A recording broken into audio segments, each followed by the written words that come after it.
Hi everyone, we meet again today in our mathematics lesson. Today, we still continue about factors. However, for our factors today, we will study about two things. The first one is about the highest common factors. In Bahasa Indonesia, faktor persekutuan terbesar or FPB, while in English we shorten it as HCF. After the highest common factor, we will also study about the lowest common multiple, or in Bahasa Indonesia, kelipatan persekutuan terkecil, which is KPK, while in English we shorten it as LCM.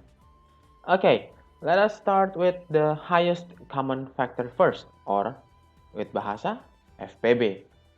Now, what is the point of finding the highest common factor?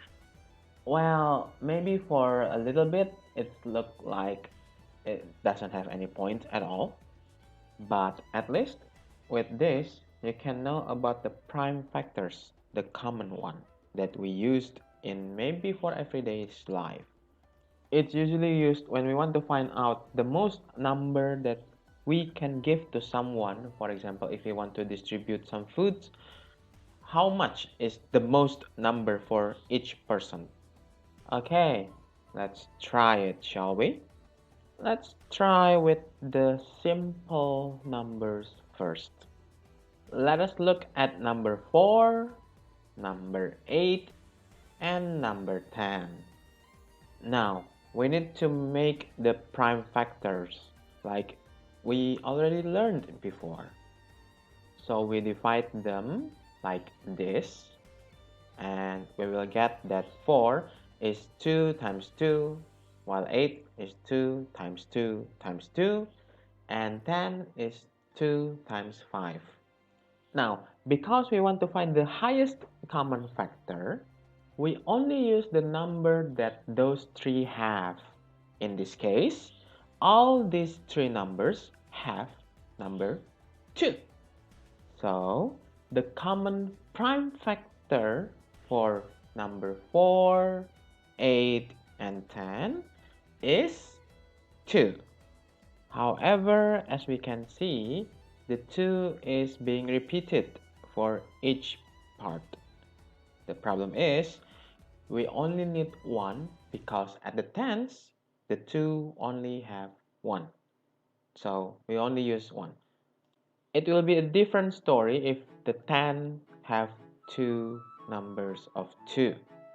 That means we will get 2 times 2.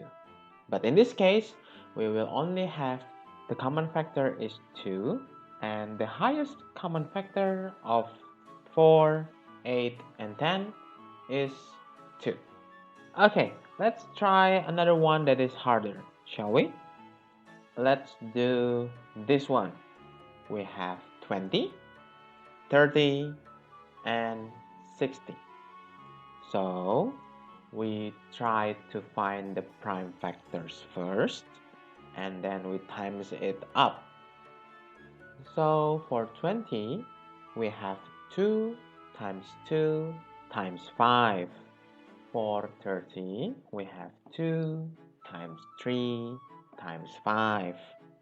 While for 60, we have 2 times 2 times 3 times 5. So the common prime factors of 20, 30, and 60 are 2 and 5. Because at 20, there is no number 3. In this case, we multiply the common factors. That means 2 times 5 equals 10. So, the highest common factor in 20, 30, and 60 is 10. That is the highest common factor. Now, we will do the opposite, which is lowest common multiple. Now, we will still use the same number, which is 20, 30, and 60 to make it easier.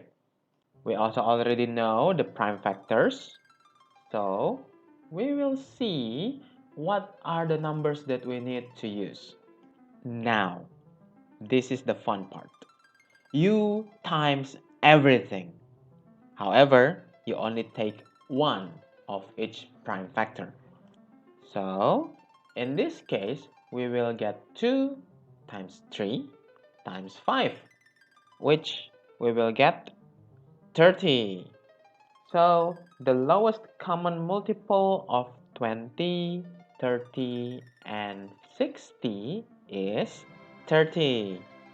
It's actually easier than the highest common factor, isn't it? So, as a repeat, the highest common factor use only those who are in those three numbers. If the prime factor is only in one number or one value, you cannot use that. However, for the lowest common multiple, you take everything once. So basically, that's it for today's video. Nothing else that I could add. I hope you understand for this one. Well, thank you for watching the video, and don't forget to do your worksheet online. The worksheet is actually the same like in the book, but I add a little bit more difficulty, so take it as a challenge. Okay, thank you for watching the video, and I will see you again next time. Bye bye.